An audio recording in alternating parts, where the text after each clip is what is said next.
What up, is Marcus with Dynasty Dads. We have a Superflex mock draft, round one. Here we go. We have some big, huge decisions to make. And the more and more that I study the players through this upcoming 2023 class, the less I like this class as a deep class. The more I think that the first 6, 7, 8 picks are going to be decent, and I think they all are going to be good picks. And then we start getting into that 9, 10, 11, 12 range, and we start to have this big drop-off.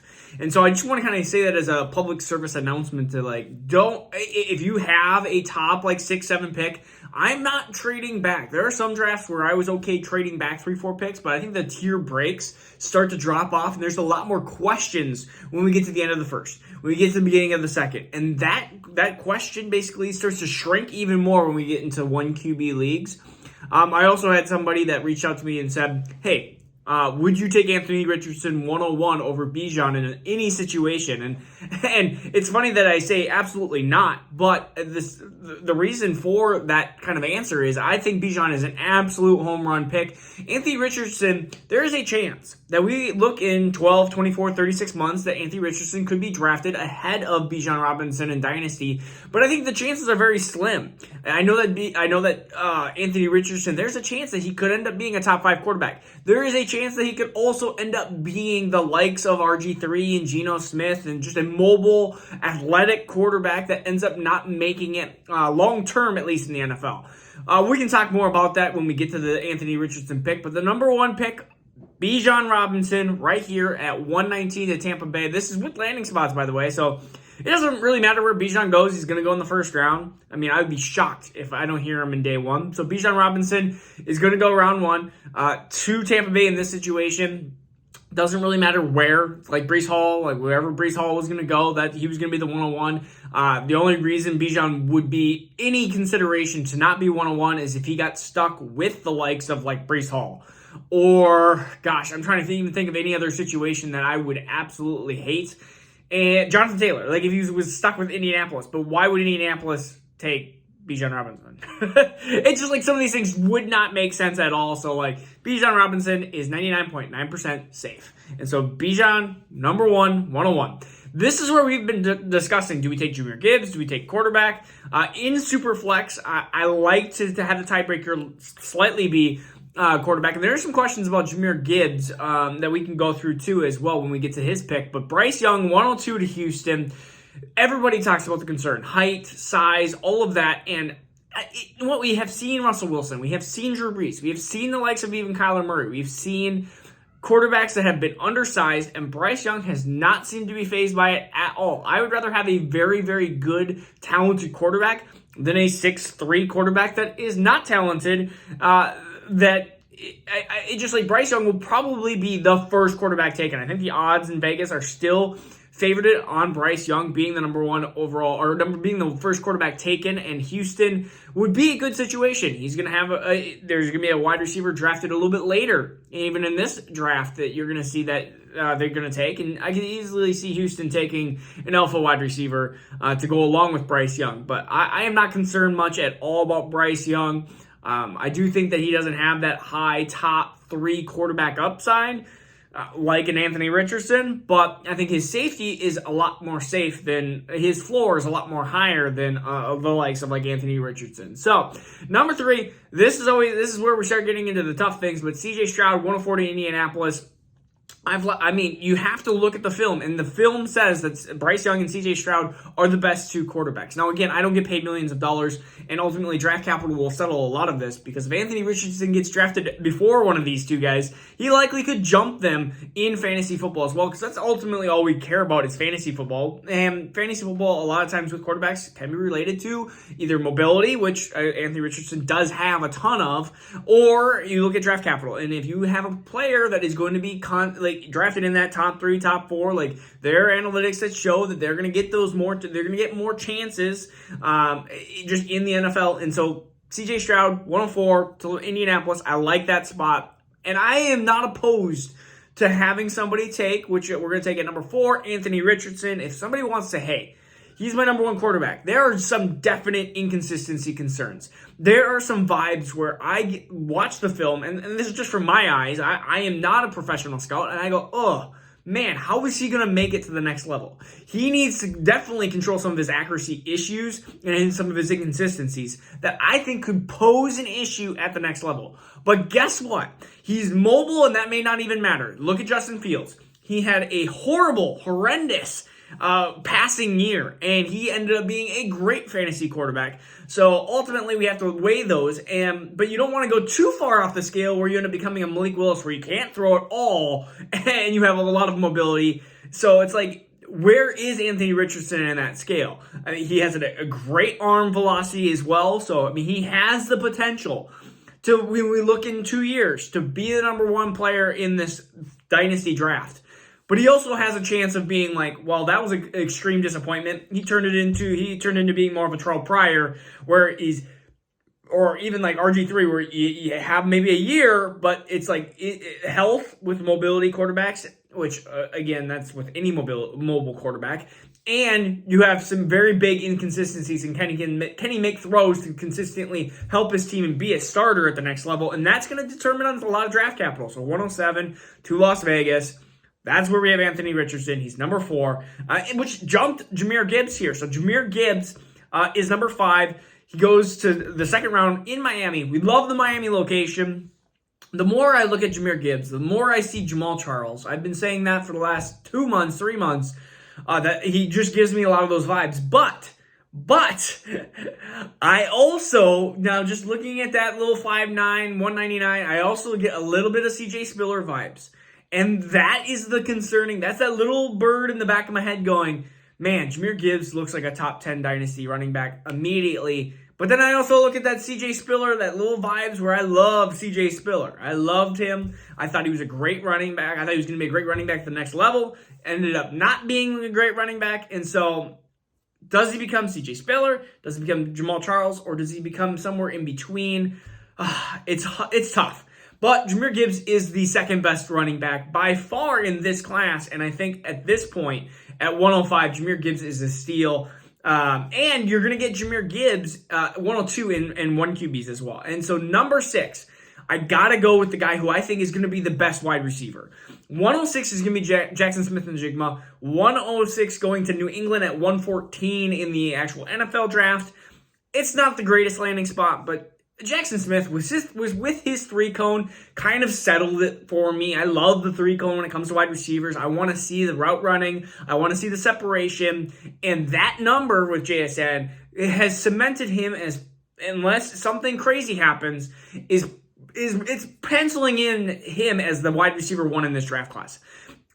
Again, the 2 biggest attributes I love: route running, separation. I don't care if you're 6'4" and super athletic. It's awesome and all, but if you can't get open, they're not going to be able to throw it to you. And especially with teams that have, I mean, unless you have the Patrick Mahomes or the quarterbacks that can literally fit in a needle, fit like an accuracy ball that is just consistent, you're going to have some struggle. You're going to have some inconsistencies as a fantasy player. You're going to have some inconsistencies just in general becoming a fantasy player. And so I don't necessarily like the big, bulky type of wide receivers that are more into that like Drake London-ish, even though I do like Drake London.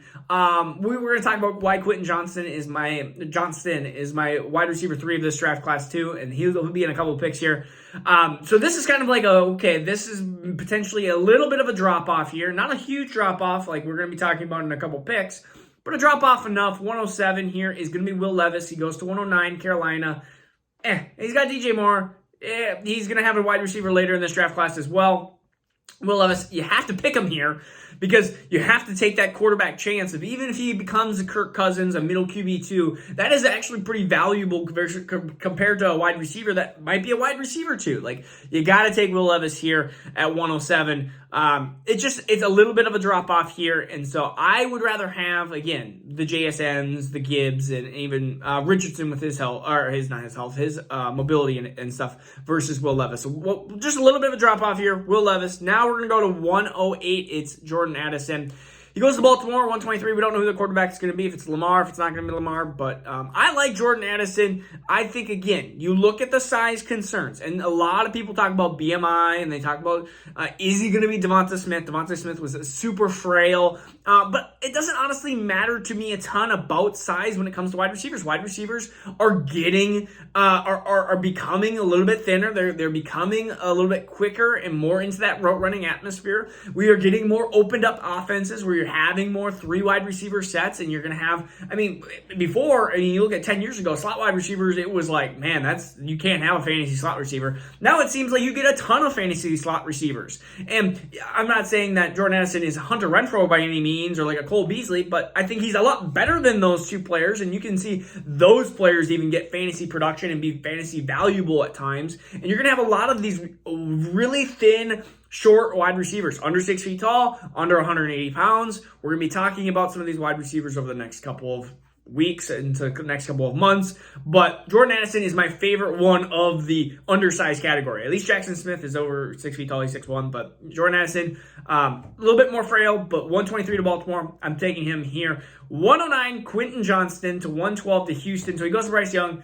Okay, right? Yeah, Bryce Young. He goes to Houston in this situation. I think there's a chance that a lot of mocks that I've seen over the last month or two have been Quentin Johnston to a team that has a quarterback that is going to be a rookie. And so we already know that wide receivers that go on a team that has a QB that's a rookie, they don't really perform very well rookie year. But anyways, Quentin Johnston is likely going to be a top 2. I think he's going to be drafted over Jordan Addison. He could be the number 1 wide receiver drafted in this class. Just doesn't mean fantasy-wise that I care for him. He was a little bit undersized when it comes to what we thought he was going to be. We thought he was going to be 6'4", 220. He ends up being 6'3", 208. And so a little bit less size than we want, or than we thought he was going to be. We thought he was going to just be a 6'4" monster. It's an inch, and it's 10 pounds. So, take it for what you will. But his ability to have route running is not up there with like the Jordan Addisons and the Jaxon Smith-Njigba. I think he's going to have some troubles getting open, and that could take some transition time. And so I don't think he's going to have a great rookie year. I think that, but I think he's going to be still be wide receiver 3 of the class. I just think that there is going to be some slow progress here for Quentin Johnston, unless he's put in the right situation where he has a quarterback that can actually get him the ball with accuracy. Number 10, we're going to have Zach Charbonnet.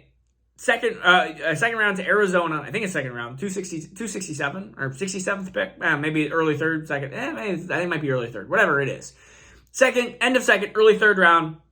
It's the same thing in general when it comes to dynasty value here. But Zach Charbonnet has cemented currently the running back 3 position here for me, and this is about where I think he's going to go. I think if you're a running back needy team, I could see him jumping Quentin Johnston, and I could see him jumping Jordan Addison in some of your dynasty drafts. And if you don't have some running back needy teams, I could see him sitting here at like number 10 here.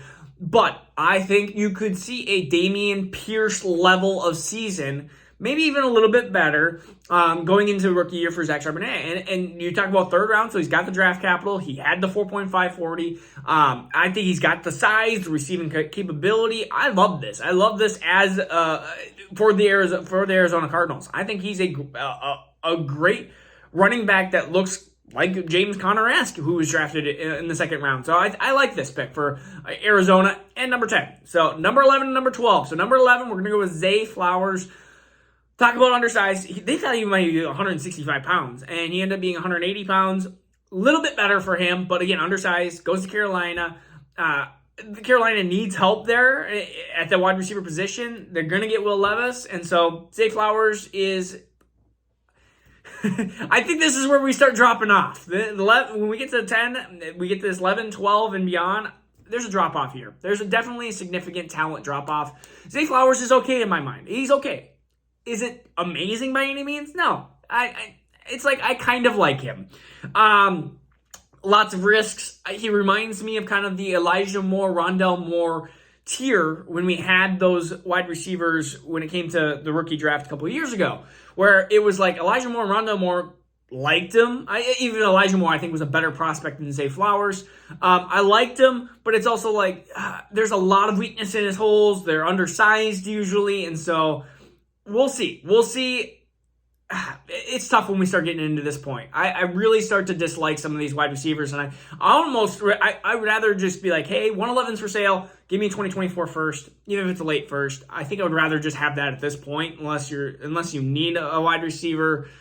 Yeah, this is just a tough position. And you might even go Michael Mayer here. There might even be a running back that ends up getting surprising people, and you might even take here in certain situations. But Jalin Hyatt, 112, 125 to Jacksonville. They have Calvin Ridley. They have Christian Kirk. It's okay. It's a first-round pick. He's a boom type of player. I mean, he is a speed guy. I mean, he is a deep threat. I'm trying to think of what he kind of reminds me of. Kind of like a DJ Chark-esque, I would say. So it's fine. It's fine. It's 112. I mean, this is where I'm starting to struggle being like, okay. Honestly, we could honestly pick Michael Mayer here too. I know that some people have been rooting the Dalton Kincaid aspect as well. And so this is where maybe a tight end or two go as well. It's hard to draft a tight end in the first. It really is, because it just takes so long to develop, and I get it. And you can honestly end up getting, at the end of the second, early third, you could end up picking up a couple, like, you could pick up like Darnell Washington or something like that, and just kind of, or pick up a couple of those type of guys and just throw in some lottery picks, because sometimes those are just as good as like getting a tight end that is highly drafted, it seems like. All right, so this is Marcus Dynasty with Dads. I hope you liked the video. Peace out. We will see you soon.